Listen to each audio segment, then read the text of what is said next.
Pistol नहीं, pistol छोटी सी होती है, राइफल है वो बड़ी होती है। तो आपके राइफल शूटर है अपूर्वी चंदेला, जयपुर की, याद रखना अपूर्वी चंदेला आपको याद रखना है। एक सीकर की मोना अग्रवाल है, वो भी जयपुर में रहती है। और अच्छे अच्छे व्यक्तित्व हैं, बहुत इंपॉर्टेंट है, सीधे सीधे प्रश्न आते हैं। मोना का भी प्रश्न आता है, मोना अग्रवाल। और एक आपका किसका आता है, अवनी लेखरा का।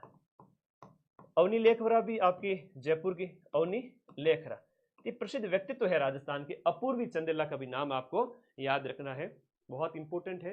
हाँ जी, ओके आगे बढ़े, नेक्स्ट अगले प्रश्न की ओर ध्यान रखिए। नेक्स्ट आगे देखिएगा, देवेंद्र झाझड़िया छप गया समझो, मोस्ट इंपॉर्टेंट है।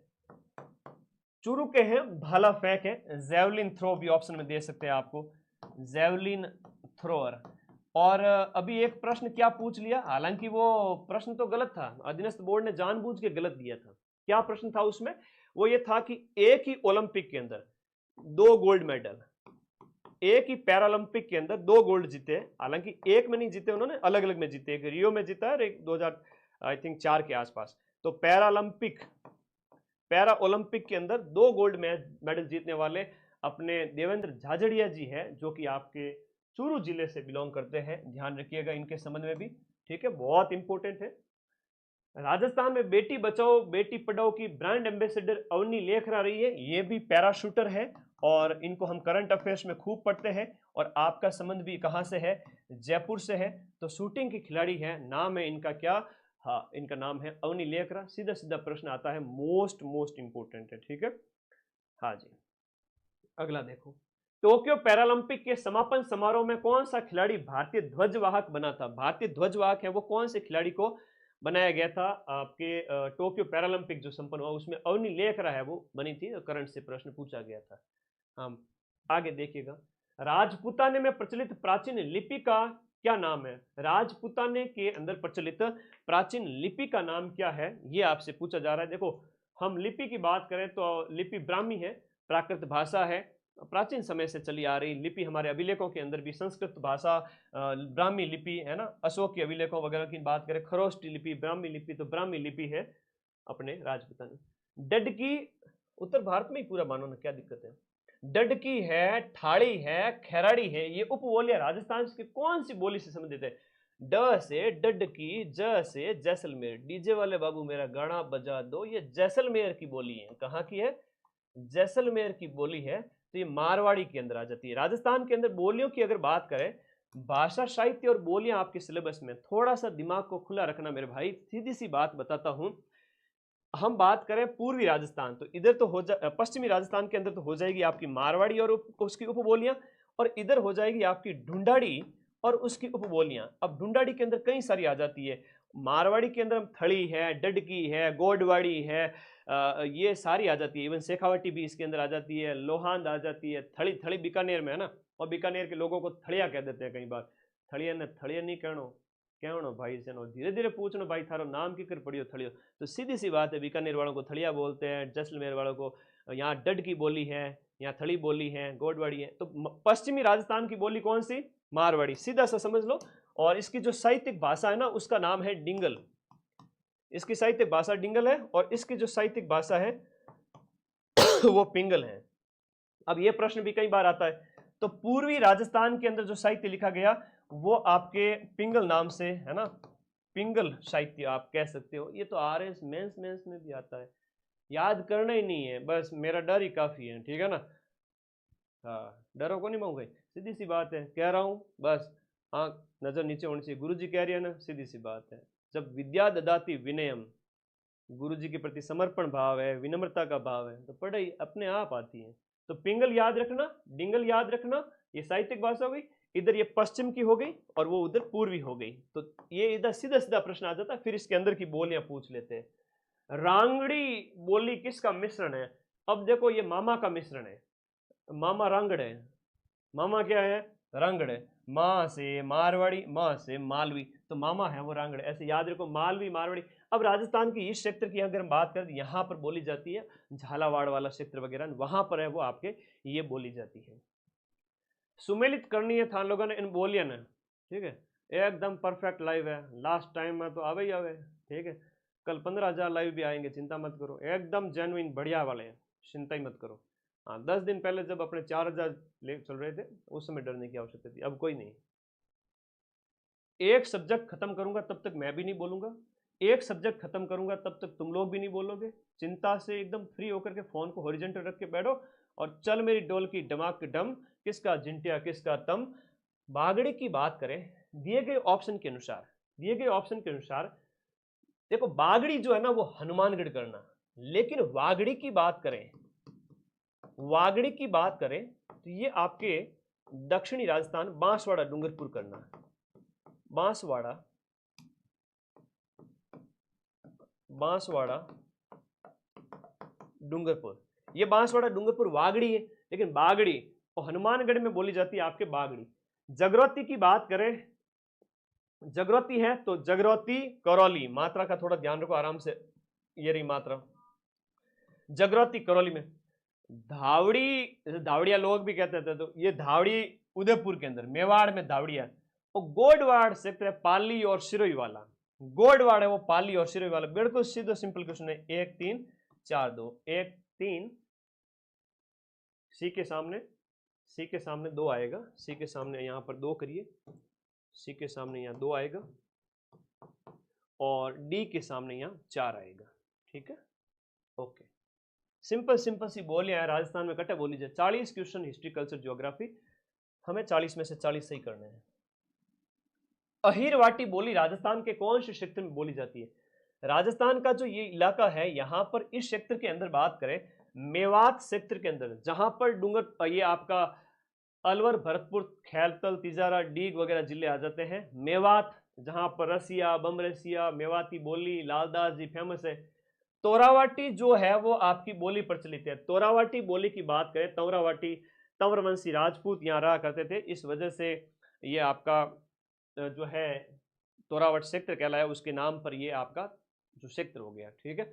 अब यहाँ पर तोरावाटी बोली आपके नीम का थाना में फेमस है, और नीम का थाना की बात करें तो ये आपके सीकर में है, नीम का थाना सीकर के अंदर तोरावाटी बोली बोली जाती है, ठीक है, ओके। कौन सी ढूंढाड़ी की उपबोली नहीं है? ढूंढाड़ी मतलब अरे जयपुर छानी, काई करियो चैन, खानो खा लियो चैन, छह छह बोलते रहते, ऐसे बोलते जैसे छह छह, छह का इस्तेमाल करते हैं, तो ढूंढाड़ी के अंदर होता है। और दादू जी ने जितने भी अपने उपदेश वगैरह दिए हैं, वो आपके दादू जी ने जो उपदेश दिए हैं वो सदू खड़ी के अंदर दिए। कई बार ये भी प्रश्न आता है कि सदू खड़ी आपकी किसकी? ढूंढाड़ी मिश्रित हिंदी बोली, उसे सदू खड़ी कहते हैं, दादू महाराज जी वहां थे। अब ये जो आपके कौन सी ढूंढाड़ी की उपबोली नहीं है दिए गए ऑप्शन के अंदर, दिए गए ऑप्शन के अंदर ढूंढाड़ी की बोली कौन सी नहीं है दिए गए? तोरावाटी, राजावाटी, नागरचोल है, अहिरवाटी है। तो दिए गए ऑप्शन के अंदर आपकी कौन सी इसकी उपबोली नहीं है? बताओ, बहुत प्यारा क्वेश्चन है, बहुत शानदार क्वेश्चन है। अहिरवाटी, हीरवाटी, राठ क्षेत्र के अंदर, इसे हीरवाटी भी कहते हैं, ये एक बार पूछा गया था। हीरवाटी राठ क्षेत्र में बोली जाती है, और विशेष रूप से आपका जो मेवात वाला क्षेत्र है ना, अलवर भरतपुर वाला, तो इसको थोड़ा अलग काउंट करते हैं, थोड़ा ध्यान रखना इसके अंदर, डी ऑप्शन सही होगा, अहिरवाटी। बाकी नागरचोल है तो आप टोंक में बोल लीजिए, टोंक में। राजावाटी है तो आपके जयपुर के अंदर बोली जाती है, तोरावाटी है तो सीकर के अंदर बोली जाती है। राजस्थानी बोलियों में निम्न किस पर गुजराती का मजबूत प्रभाव है? आप देखो, गुजराती का मजबूत प्रभाव दिए गए में से किस पे होगा? गुजरात के पास में कौन रहते हैं? डूंगरपुर बांसवाड़ा वाले लोग, तो केम छो, मजा में छो, तो यहां पर आपके बागड़ी जो है, बांगड़ी बोली हो जिसे हम कहेंगे, बागड़ी वागड़ी कहेंगे, तो वागड़ी आपकी हो जाती है। बाकी पर गुजराती प्रभाव नहीं है, ये ऊपर हो जाता है राजस्थान का इलाका, गुजरात अपने जस्ट नीचे है। निम्न में से किस क्षेत्र में ढूंढाड़ी भाषा प्रधानता में बोली जाती है? ढूंढाड़ी कहां पर बोली जाएगी? जयपुर राजधानी क्षेत्र में आपके केम छो, केम छो नहीं मतलब काई करियो छह ऐसे, और गुजराती बोलते केम छो उस टाइप से, तो छह का प्रयोग इसमें करते हैं। ग्रियर्सन ने किस बोली को भीली बोली कहा है? बहुत इंपॉर्टेंट प्रश्न है, लिख लीजिएगा दिमाग के अंदर। अब्राहम ग्रियर्सन ने भीली बोली की संख्या, जहां भील लोग बहुत ज्यादा है, वागड़ी से बोली को, बांसवाड़ा डूंगरपुर में वागड़ी बोली बोली जाती है, उस बोली को इन्होंने क्या कहा है? भीली बोली की संज्ञा दी है। और राजस्थानी भाषा का जो वर्गीकरण सबसे पहले वैज्ञानिक रूप से इन्होंने किया था 1912 के अंदर, लिंग्विस्टिक सर्वे ऑफ इंडिया के अंदर, वो प्रश्न भी पूछा है, ये भीली वाला भी पूछा है। उदयपुर, भीलवाड़ा और चित्तौड़गढ़ में कौन सी बोली बोली जाती है? अब मेवाड़ का जो क्षेत्र है, हम बात करें मेवाड़ के क्षेत्र की बात करें, मेवाड़ में कौन कौन से जिले आते हैं सर? मेवाड़ में आते हैं रांची, ऊभी। अब रांची ऊभी क्या है सर? रांची ऊभी सू, हाँ, रा से राजसमंद का जिला है, ये मेवाड़ में आते हैं। राजसमंद हो गया, फिर आपका हो गया चित्तौड़ वाला जिला हो गया, राजसमंद है, चित्तौड़ है, और फिर आपका उदयपुर है, उदयपुर, भीलवाड़ा, और आज के टाइम का नया जिला आपका सलूम्बर। तो ये सब के सब मेवाड़ में आ जाते हैं। दीज ऑल आर इन प्राचीन, जो अपना मेवाड़ है उसमें, तो वहां पर मेवाड़ी बोली बोली जाए। रांगड़ी है तो हाड़ौती में। गोडवाड़ी उपबोली कौन सी राजस्थानी भाषा से संबंधित है? गोडवाड़ी की अगर हम बात करें तो गोडवाड़ी है इसकी आपके मारवाड़ी की उपबोली है। गोडवाड़ क्षेत्र की बात करें तो अभी जस्ट मैंने पीछे बताया था पाली और सिरोही, हाँ, पाली और सिरोही क्षेत्र में गोडवाड़ी बोली जाए, गोडवाड़ क्षेत्र कहलाता है। मारवाड़ी की उपबोली कौन सी है? शेखावाटी है वो आपकी मारवाड़ी की उपबोली है, बाकी सभी डुंडाड़ी की हो जाती है। आप ध्यान रखना इसमें कि जो शेखावाटी है इसको आपके मारवाड़ी में काउंट किया जाएगा, क्योंकि चूरू है बीकानेर से लगता हुआ, तो थोड़ा सा इस चीज को ध्यान रखना है कि वहां पर चूरू, सीकर और झुंझुनू में ये आपके बोली जाती है। तो ये जो इलाका है चूरू, सीकर और झुंझुनू वाला, चूरू, सीकर और झुंझुनू वाला, ठीक है, बस याद कर लेना नॉर्मली। आगे देखो, राजस्थानी का स्वतंत्र भाषा के रूप में वैज्ञानिक विश्लेषण करने वाले प्रथम विद्वान कौन से? वेरी इंपॉर्टेंट है कि राजस्थानी भाषा का एकदम स्वतंत्र रूप से, कि भाई राजस्थानी भाषा स्वतंत्र है, ये सबसे पहला वर्गीकरण 1912 के अंदर किया था आपके लिंग्विस्टिक सर्वे ऑफ इंडिया के अंदर। लिंग्विस्टिक सर्वे किया गया था भाषाओं का, लिंग्विस्टिक सर्वे ऑफ इंडिया, और इसके अंदर 1912 में जॉर्ज अब्राहम ग्रियर्सन ने, और इन्होंने राजस्थानी जो आपकी राजस्थानी जो भाषाएं हैं इनको 5 भागों में बांटा है, 5 भागों में बांटा है राजस्थानी भाषा को। राजस्थानी भाषा को 5 भागों में इन्होंने बांटा है। राजस्थान की भाषा के लिए राजस्थानी शब्द का प्रयोग सर्वप्रथम किसने किया था? राजस्थानी भाषा के लिए राजस्थानी भाषा का शब्द का प्रयोग है कि भाई राजस्थान के लोगों के द्वारा जो बोली बोली जाती है वो राजस्थानी भाषा है, ये ग्रियर्सन ने कहा था। और 5वां गियर लगाया इन्होंने अपनी गाड़ी के अंदर, बोल दिया कि भाई राजस्थान में 5 बोलियां हैं। कितनी है? 5 है। कौन से ने, किसने बोला? गियर्सन ने बोला। वेरी इंपॉर्टेंट है, एग्जाम में पूछा जाता है। गलत जोड़ा बताना है आपको दिए गए में। भाषाएं क्लियर होती है, अब सीधा सा व्यक्तित्व पढ़ा दिया, भाषा पढ़ा दिया, अब सीधा प्रश्न आ रही है साहित्य का। ठीक है, तैयार हो? साहित्य में जो, तो राजस्थान की साहित्य के अंदर द्वारकानाथ भट्ट के द्वारा लिखा गया था राग चंद्रिका छोड़ो। दलपत विजय जो है आपके दलपत के द्वारा खुमान रासो लिखा गया था, ये कथन सही है। कुंभा के द्वारा लिखा गया ग्रंथ जो बार बार एग्जाम में आता है वो है संगीत राज। मोस्ट इंपोर्टेंट क्वेश्चन है, संगीत राज, संगीत मीमांसा, सूड प्रबंध, ये सब कुंभा के ग्रंथ है। फिर विजय दान जी देता, ये असाधारण नहीं होगा, विजय दान जी देता की रचना का तो मैंने शॉर्ट्स भी डाला हुआ है, जहां पर चौधरी चतुराई बातारी फुलवारी मोस्ट है उनके अंदर, बातारी फुलवारी। और बातारी फुलवारी के अंदर जो खंड है, टोटल 14 खंड है, बातारी फुलवारी मोस्ट है। सुमेलित करना है दिए गए ऑप्शन को यहां पर कि कौन सा जोड़ा सही है। जयानक के द्वारा पृथ्वीराज विजय लिखा गया है, बहुत इंपॉर्टेंट ग्रंथ है, याद रखना, जय पृथ्वीराज विजय, ऐसे सुमेलित कर लो, ए के सामने 3 कर लो, तो देखो ए के सामने 3, तो ये एलिमिनेट हो गया, ये भी हो गया, ये भी हट जाओ भाई, ऑप्शन बचे 2। फिर नयन चंद्र सूरी, क्वेश्चन नंबर 38 देखो, नयन चंद्र सूरी, न य न चंद्र, न य न हमीर महाकाव्य, ये यहां भी आ रहा, थोड़ा सा मेल किया करो, नयन चंद्र से हमीर महाकाव्य। तो बी के सामने गुरुजी 1 आ गया, सी के सामने चंद्रशेखर, ये चंद्रशेखर के द्वारा आपके हाड़ा चौहानों के ऊपर लिखा गया ग्रंथ सूर्जन चरित्र है। हरिभद्र सूरी का समरच कहां, बहुत इंपॉर्टेंट है। देखते ही ऑप्शन नंबर 2 यहां पर सही हो गया। ऐसे प्रश्न बहुत सरल होते हैं, डरना मत, ठीक है, ओके।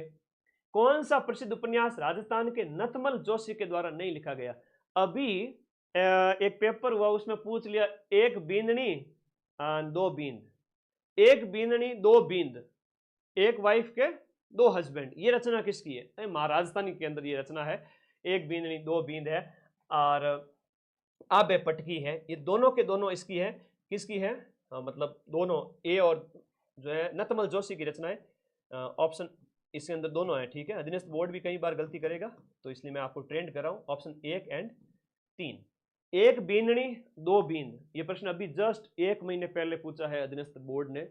एक बींदनी दो बींद नतमल जोशी रचना है, आबे पटकी इनकी आजादी के बाद में लिखी गई अच्छी रचना है, बहुत प्यारी रचना है, याद कर लेना। दोनों नतमल जी की है। नतमल जी, आबे से नत आके गिरी, एक बींदनी दो बींद। आगे आ जाओ, हूं गोरी किन प्यूरी, गोरी को खुद को नहीं पता कि मैं किस प्यू की हूं, ये उपन्यास है एक। राजस्थानी भाषा का क्या है, उपन्यास है। Even when I was in class 12th मेरा राजस्थानी साहित्य था, हालांकि वहां पर दूसरा सब्जेक्ट था नहीं, तो उस समय मुझे ये सब्जेक्ट पढ़ना पड़ा, तो उसमें ये उपन्यास था हमारे। तो राजस्थानी भाषा का उपन्यास है हूं गोरी किण प्यूरी। तो ये एक यादवेंद्र शर्मा चंद्र, हूं गोरी किण प्यूरी, यादवेंद्र शर्मा चंद्र की रचना है, बहुत प्यारी रचना है, एग्जाम में पूछा जाता है। अमर चूंदड़ी कहानी संग्रह के प्रमुख रचनाकार कौन है। अमर चूंदड़ी कहानी के रचनाकार कौन है, कहानी अमर चूंदड़ी है वो अमर नरसिंह राजपुरोहित की रचना है। अमर चूंदड़ी, नरसिंह राजपुरोहित, अमर चूंदड़ी, अमर चूंदड़ी। तो आज आते ही एक आधे घंटे में 50,000 बच्चा पढ़ा दिया, मन लगे आज 10 लाख पढ़ने जाओ थे। वाह भाई, इस प्यार के लिए शुक्रिया दिल से, ठीक है। बहुत मेहनत करूंगा, चिंता ना करो तुम लोगों के लिए। राज रत्नाकर का लेखक कौन है। गुरुजी, राज तो सदा को नहीं रहे। हाँ जी, ये बात है क्या।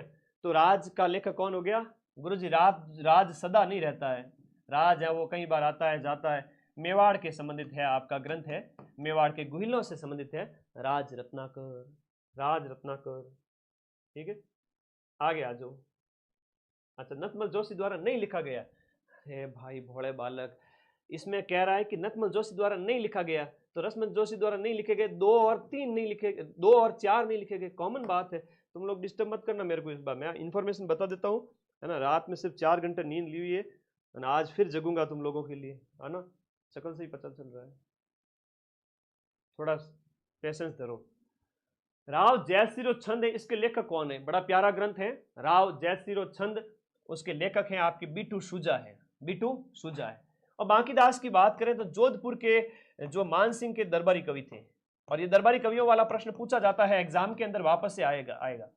मानसिंह जिन्हें सन्यासी राजा कहते हैं, नाथ पंथ का जिनके ऊपर काफी प्रभाव था, तो हम बात करेंगे मानसिंह जी के दरबारी थे, बहुत इंपॉर्टेंट है। नरपति नाल के द्वारा लिखा गया था बीसल देव रासो, अजमेर के पृथ्वीराज चौहान, विग्रहराज चतुर्थ, बीसल देव, बीसल नरपति नाल, बीसल देव रासो, बीसल देव रासो लिखा गया। गौरी शंकर हीराचंद ओझा के द्वारा, GH ओझा, है ना, ये थोड़ा भी रोहिड़ा गांव सिरोही के बड़े साहित्यकार थे, बड़ा अच्छा प्रश्न पूछा गया है। गौरी शंकर हीराचंद ओझा के द्वारा एक इतना प्यारा ग्रंथ लिखा गया एग्जाम में आता है। आज तुम्हारा भाई वही लिखाएगा जो परीक्षा में आते हैं, और मां सरस्वती हमारे ऊपर मेहर करे कि इसमें से 80 से ज्यादा क्वेश्चन आने चाहिए और आएंगे। तो एक ग्रंथ लिखा गया था प्राचीन भारतीय लिपिमाला, प्राचीन भारतीय लिपिमाला, और प्राचीन भारतीय जो लिपिमाला ग्रंथ है वो बार बार एग्जाम में आता है, इनका है अर्ली चौहान डायनेस्टीज, ड से डायनेस्टीज, द से दशरथ शर्मा का ग्रंथ है, ये थोड़ा फेमस है तो मैंने बता दिए। अब राव जयसिरो छंद है वो बिट्टू सूजा की रचना है। कल्याणमल को जो है कलयुग का कर्ण बताया गया है, ठीक है, उसमें बड़ी इंपॉर्टेंट रचना है। सुमेलित कौन सा नहीं है।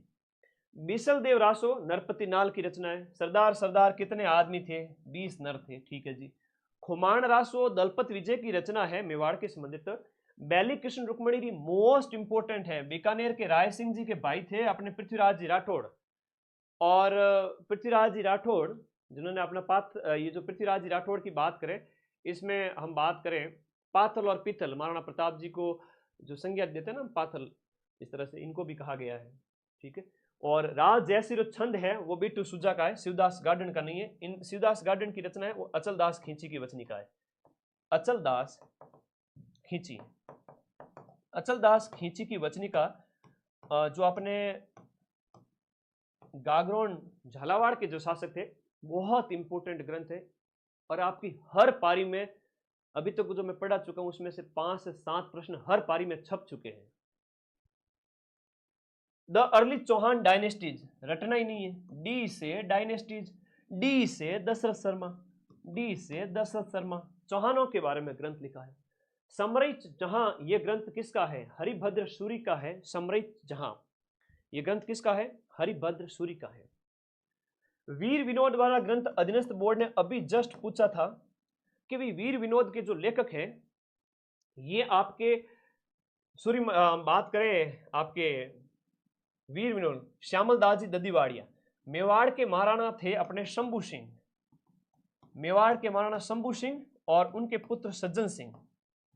शंभू सिंह और सज्जन सिंह के दरबारी विद्वान जिन्होंने मेवाड़ का इतिहास लिखा था। परीक्षा में यह प्रश्न पूछा था कि बताओ श्यामल दास जी ददीवाड़िया हैं वो आपके किसके दरबार में थे? ठीक है, पटवारी के पेपर में 10 दिन पहले पूछा था। ठीक है,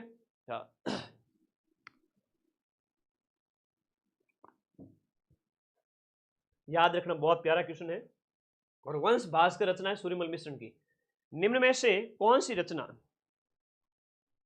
निम्न में से कौन सी रचना कानर देव और अलाउद्दीन खिलजी के आपसी संबंधों की जानकारी देती है? दिए गए प्रश्न में आपकी कौन सी ऐसी रचना है जो इनके आपसी संबंधों की जानकारी आपको जानकारी देती है? वीरमदेव सोनगरारी बात है, वो आपके वीरमदेव सोनगरारी बात है, ये इसकी ग्रंथ रचना हो जाती है। और याद रखिएगा, एकलिंग महात्म्य है तो कान्हा व्यास का है।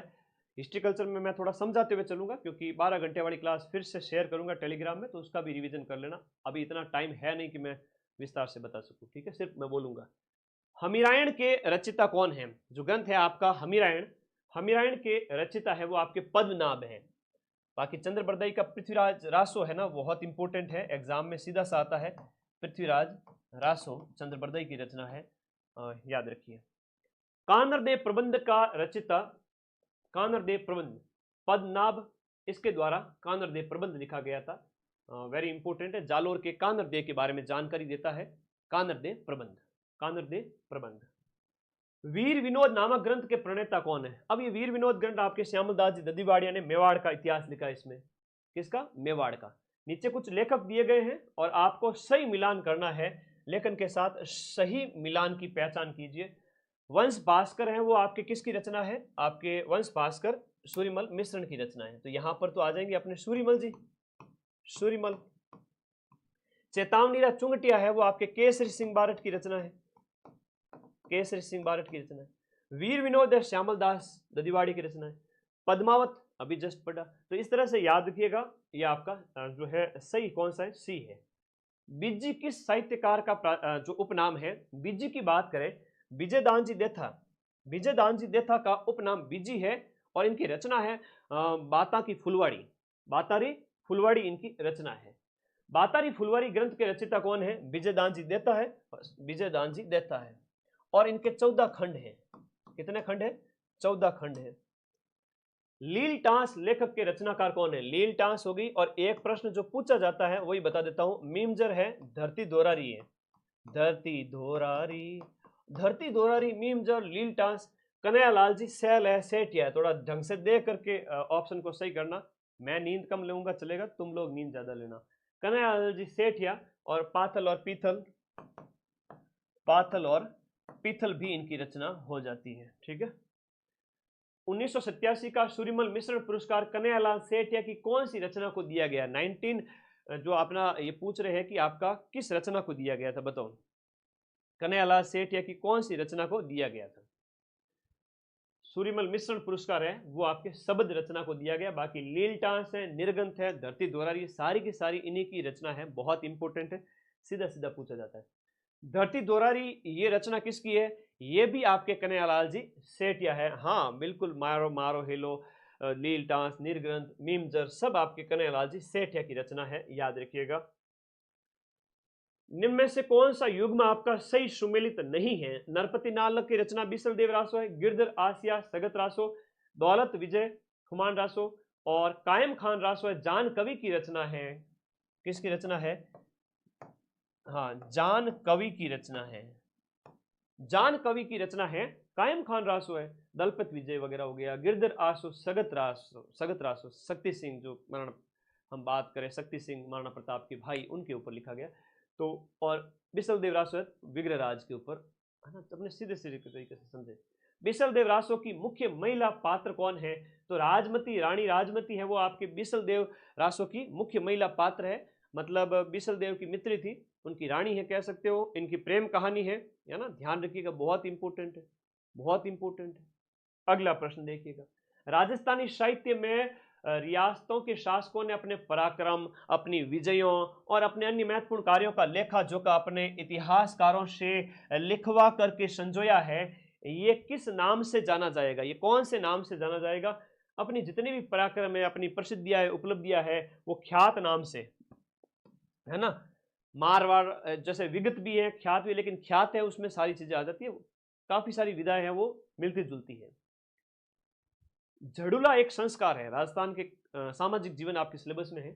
झड़ुला एक संस्कार है, वो आपके किससे संबंधित है? जैसे झड़ुला के अंदर क्या होता है कि केश हैं वो काटे जाते हैं, तो यहाँ पर झड़ुला संस्कार का जन्म चूड़ा कर्म कहते हैं, केश झूठा चूड़ा कर्म। एक अभी प्रश्न पूछा गया था दशोटाण वाला, है ना, बच्चे के जन्म के 10वें दिन जो होता है वो दशोटाण है। कौन सा है? दशोटाण। ये भी आपके बच्चे के जन्म से संबंधित है, बच्चे के जन्म से संबंधित एक संस्कार दशोटाण। ये अभी कुछ दिन पहले अधीनस्थ बोर्ड के द्वारा पूछा गया था, ठीक है, पूछा गया था, मोस्ट इंपोर्टेंट।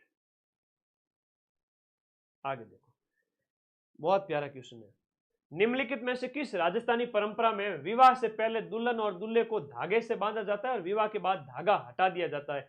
तो कांकण डोरना होता है, वो आप लोगों को याद रखना है। I have no experience but I can say कि ये कांकण डोरना होता है, ठीक है, कांकण डोरना होता है, जो आपके धागे वगैरह बांधे जाते हैं वो आपको याद रखने हैं। कंगन, इसको कांकण डोरना मारवाड़ी में ऐसे क्या बोलते हैं। राजस्थान की संस्कृति के अंदर जानो टाण क्या है? जानो टाण, दसो टाण, तो ये वापस पूछा जा सकता है, जानो टाण क्या है? बहुत इंपॉर्टेंट प्रश्न है, पूछा जा रहा है कि जानो टाण क्या होता है। जानो टाण है वर पक्ष की ओर दिया जाने वाला एक भोजन होता है, वर पक्ष की ओर से दिया जाने वाला भोजन है। एक बढ़ार भी होता है, वो भी ये आपके विवाह का भोज होता है, बढ़ार भी भोज है, जानो टाण भी भोजन है, तो ये शादी विवाह से संबंधित आपके संस्कारों के अंतर्गत आ गया।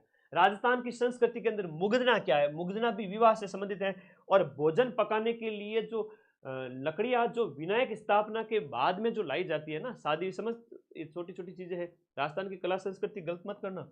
तो मुगदना है वो लकड़ियां होती है जो भोजन पकाने के लिए, पकवान के लिए लाया जाता है। एक प्रश्न आपसे पूछा जाता है कि मौसर क्या है? मौ से मौसर मतलब किसी की मृत्यु हो जाए ना, तो उसके बाद में पीछे जो है ना 56 भोग वगैरह किए जाते हैं ना, जीते को तो खिलावे नहीं, और मरने के बाद में हाँ लापसी लापसी।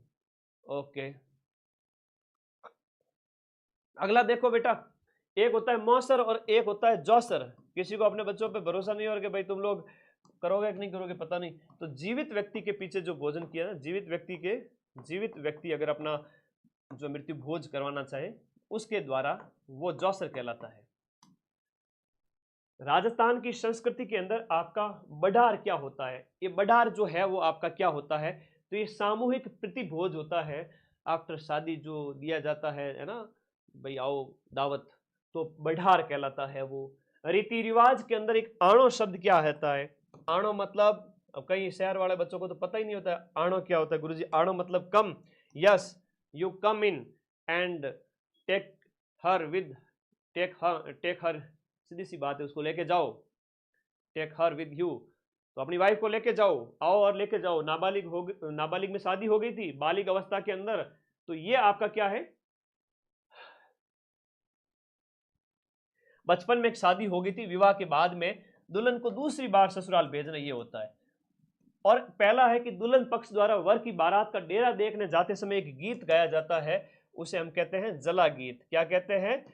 जला गीत कहते हैं। कुआ पूजन को कहते हैं जलवा पूजन कहते हैं, ठीक है, जलवा पूजन कहते हैं 21वें दिन, है ना, बच्चे के जन्म पर। पलाण है, राजस्थान की कला संस्कृति से संबंधित सीधे सीधे प्रश्न है कि आपकी पलाण है, मोरो है, गोरबंद है, परचनी है, राजस्थान में कौन से पशु के श्रृंगार हैं? तो भाई ऊंटिया का श्रृंगार है, पलाण है। गोरबंद बहुत इंपॉर्टेंट है, गोरबंद गीत भी है, गोरबंद आपके गोरबंद है, चौरासिया है, झील है, ये सब आपके ऊंट के आभूषण होते हैं। पिलाण समझते हो, ऊपर बैठते हो जो पकड़ने वाली पिलाण होती है ना, काठी, लकड़ी की काठी, लकड़ी की काठी समझते हो, वो घोड़े की होती है, लेकिन ये पलाण ऊंट की होती है। राजस्थान में धूप में सुखाई गई हरी पत्तेदार सब्जियां क्या कहलाती है? देखो, धूप में सुखाई गई हरी पत्तेदार सब्जियों की हम बात करें तो वो है आपके पंचकुटा। पंचकुटा के अंदर केर आ जाते हैं, सांगरी आ जाती है, कचरी आ जाती है ना, कुमटी आ जावे, सांगरी, कुमटिया, केर, ये सब मिला आपने पंचकुटो बने। और पंचकुटे की सब्जी बहुत ही शानदार हरी पत्तेदार सब्जियां, ताकि सर्दियों में खाना खाओ अच्छे से। आगे तीन पाचे तीन, यह शब्द किसके लिए प्रयुक्त हुआ है? आगे ती पाचे ती, ये शब्दों का प्रयोग, ये प्रश्न एग्जाम में पूछा गया है। जल्दी और देरी बिजाई वाली फसलों के लिए उनके लिए आगे तीन पाचे ती। और जैसे दिशाएं हैं तो जैसे अगुणी आथुणी, तो पूर्व, अगुणी मतलब पूर्वी दिशा, आथुणी मतलब पश्चिमी दिशा, इस तरह से शब्दों का इस्तेमाल किया जाता है। आपको राजस्थान की कल्चर आनी चाहिए। कातरो, और कातरो का जी बताओ, बीज का प्रकार है कि पशु रोग है कि फसल रोग है कि फसल का प्रकार है? पूछा गया एक बार प्रश्न है, ये फसली रोग होता है कातरा, है ना, वो फसल को नुकसान पहुंचा देता है, बहुत इंपॉर्टेंट है। आगे देखिएगा, आड़तियों का है कि भाई आड़तिया बुला दो। आड़तियों तो मतलब बीच में कोई अगर आप व्यापार वगैरह कर रहे हो तो मीडिएटर जो होता है उसके लिए इस्तेमाल किया जाता है आड़तिया। ये भी अधीनस्थ बोर्ड ने एक बार पूछा था कि राजस्थान की संस्कृति से संबंधित आड़तिया क्या होता है। गजिपा है, चार बर है, नार छारी है, ये खेल है, राजस्थान के अंदर पारंपरिक खेल है। इन खेलों में क्या होता है कि ये आपका गजिपा, नार से है ना, ये नार छारी क्या होता है? नार और ये छारी मतलब बकरी, है ना, ये होती है बकरी कि शेर से बचाते हुए उसको पानी पिलाना होता है, वो कंकड़ पत्थर उछालते हैं, आता होगा, लड़कियां ज्यादा खेलती है।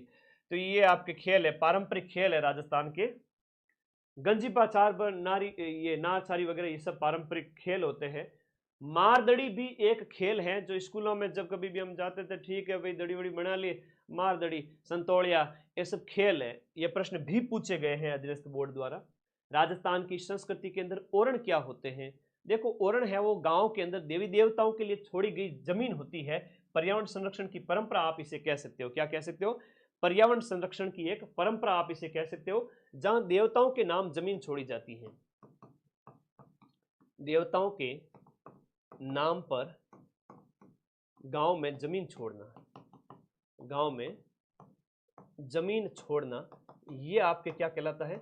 ओरण कहलाता है। ओरण बहुत ओरण की जमीन है वो आपके पशुओं के चरने वगैरह में काम आ जाती है, खुली पड़ी रहती है, समझा करो इस बात को। अगला देखो, मोटड़े की पगड़ी। मोटड़े की जो पगड़ी है वो आपकी पहनी जाती है। मोटड़ा है वो आपका होली, श्रावण, विवाह, तो बहुत प्यारा क्वेश्चन है। विवाह के अवसर पर, विवाह के अवसर पर मोटड़े की पगड़ी पहनी जाती है। अब एक प्रश्न बताओ, मदील जो पगड़ी है वो कब पहनी जाती है? मोटड़े की पगड़ी है वो आपके विवाह के अवसर पर है, तो मदील कब पहनी जाती है? मदील। अटपट्टी पगड़ी का भी एक प्रश्न आता है, कहाँ की फेमस है? अटपट्टी है तो आपकी मेवाड़ की फेमस है, ठीक है, अटपट्टी है तो मेवाड़ की फेमस है। मारवाड़ के अंदर दामनी क्या है? लाल रंग की ओढ़नी होती है, वो आपकी एक ओढ़नी का प्रकार है दामनी। ये मारवाड़ के अंदर एक ओढ़नी का प्रकार आ जाता है। हाँ, दशहरे के अवसर पर, दशहरा, द से मदील, दशहरा मदील, मैच हो गया, याद कर लेना अच्छे से। तो ये आपको याद रखना है कि ये आपका क्या है? ओढ़नी है। पछेवड़ा क्या होता है? पछेवड़ा एक मोटी शॉल टाइप होता है, ओढ़ने के लिए एक परिधान कह सकते हो आप इसे। राजस्थान की वेशभूषा के अंदर इसको कहते हैं पछेवड़ा है, कंबल टाइप होता है, ठीक है। ओके, अगला प्रश्न देखिएगा, चीर पटोरी, दुकुल, वसन, ये प्रश्न अधीनस्थ बोर्ड पूछता है। बढ़िया प्रश्न है, शानदार प्रश्न है। दुकुल है, वसन है, चीर पटोरी है, ये सब साड़ी है ना, साड़ी के प्रकार है। तो परिधान है, राजस्थान की वेशभूषा आपके सिलेबस में है, पूछेंगे ये प्रश्न, ध्यान रखिएगा। चीर पटोरी तो फेवरेट क्वेश्चन है, आता है कई बार घूम घूम करके। अगला है कि अच्छा, पहली दूसरी पारी वाले बच्चे मुझे व्हाट्सएप जरूर कर देवे, 895598 गुन्ने में 55 58 97 23। पहली पारी वाले, दूसरी पारी वाले, तीसरी, चौथी, हर पारी वाला बच्चा मुझे जैसे ही पेपर देके आए मुझे व्हाट्सएप कर देना, ठीक है।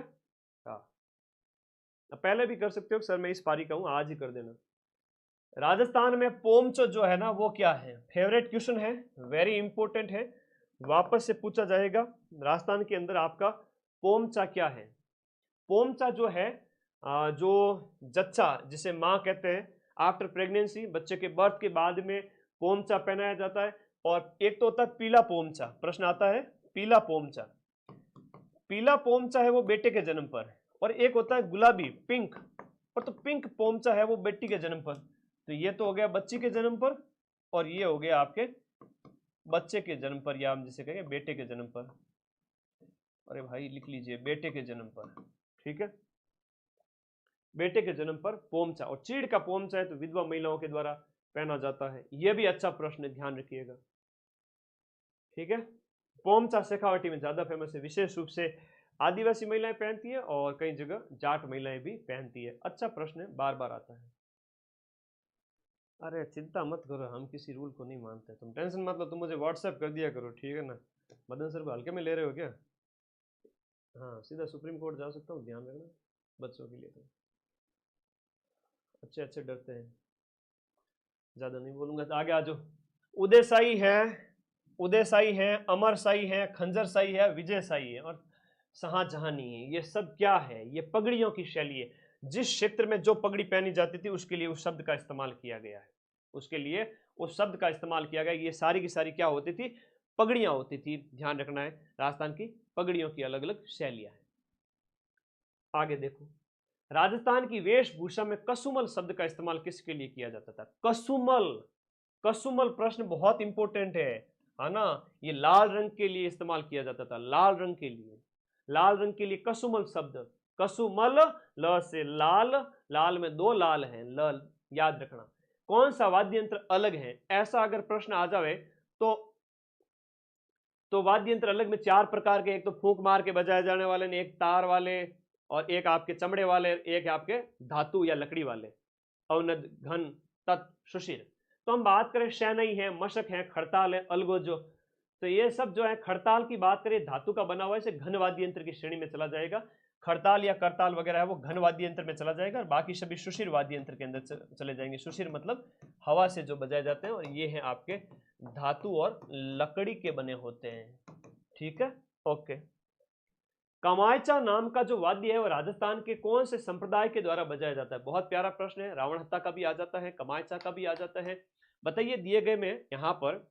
हाँ जी, कमायचा है विशेष रूप से जैसलमेर, बाड़मेर क्षेत्र में आप देखते हो मांगणियार के द्वारा, मांगणियार के द्वारा जो है, मांगणियार कहोगे आप इसे, मांगणियार है, लंगा है, इनके द्वारा विशेष रूप से आपके इसका इस्तेमाल किया जाता है।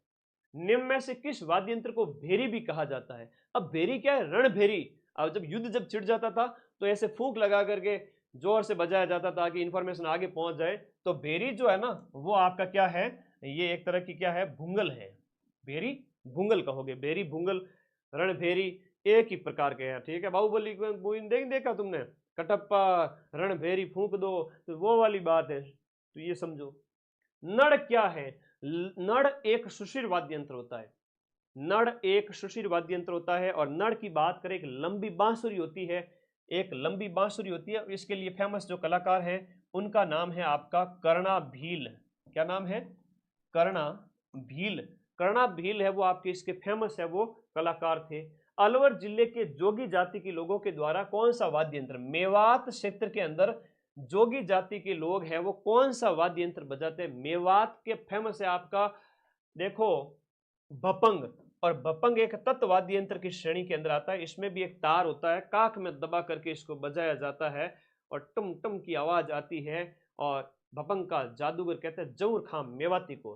किसको कहते हैं? जहूर खां मेवाती को भपंग का जादूगर कहते हैं, ठीक है। भपंग का जादूगर किसे कहते हैं? जहूर खां मेवाती, याद करो। मंजीरो है, तानपुरो है, चौतारो है, नाम से ही पता चल रहा है कि इसके अंदर तार का इस्तेमाल किया जाता है। तो तार वाले जितने भी हैं वो सारे के सारे आपके तत्वाद्य यंत्र की श्रेणी के अंदर आते हैं।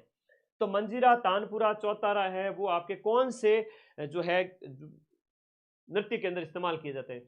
देखो, 13 मंजीरों का इस्तेमाल किया जाता है कामड़ पंथ की महिलाओं के द्वारा, जो रामदेव जी के मेले में और रामदेव जी की आराधना में।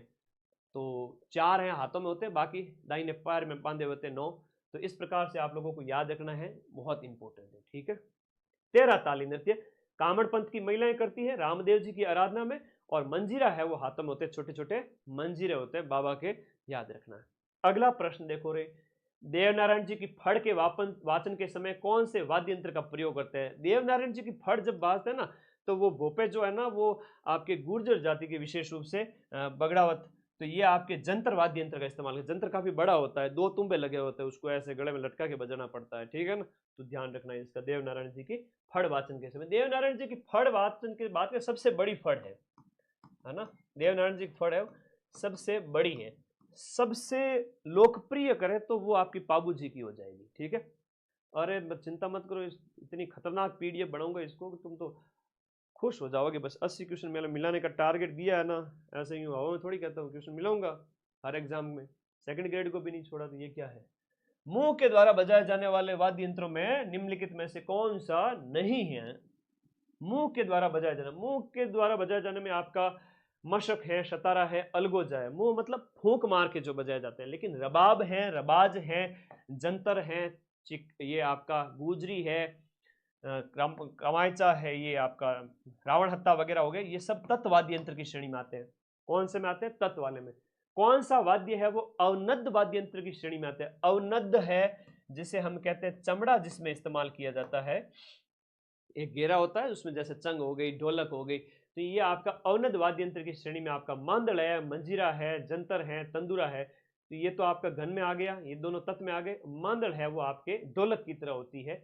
मांदड़ कुछ इस प्रकार से होती है, ठीक है, मांदड़ ऐसी होती है। आगे बात समझ में? बहुत सिंपल सिंपल है, कोई बड़ी बात नहीं है, बड़े सिंपल सिंपल क्वेश्चन है, देखते जाओ तुम तो बस। कौन सा घन लोक वाद्य यंत्र नहीं है? घन का मतलब होता है कि भाई, घन मतलब जो मिट्टी और धातु के बने होते हैं वो घन होते हैं। तो दिए गए में एक नहीं है, बांकियो, चीपियो, मंजीरो। तो बांकियो है वो सुशिर वाद्य यंत्र की श्रेणी में आ जाता है, तो ये ध्यान रखना आप लोगों को, ये सुशिर है। बाकी हाकल है, चीपिया है, मंजीरा है, श्रीमंडल है, कमंडल है, श्रीमंडल हो गया, खड़ताल है, करताल है, कागरच है, ये सब उसके अंदर आते हैं, धातु वाले के अंदर। लेजियम है ग्रासियों की, वो सब आपके धातु की बनी होती है, ठीक है, ओके। बैंक, ये आपके लोकवाद्य आपके जो सिलेबस में थे, 4 प्रकार के लोकवाद्य यंत्र होते हैं। एक तो तत्व वाद्य यंत्र तार वाले,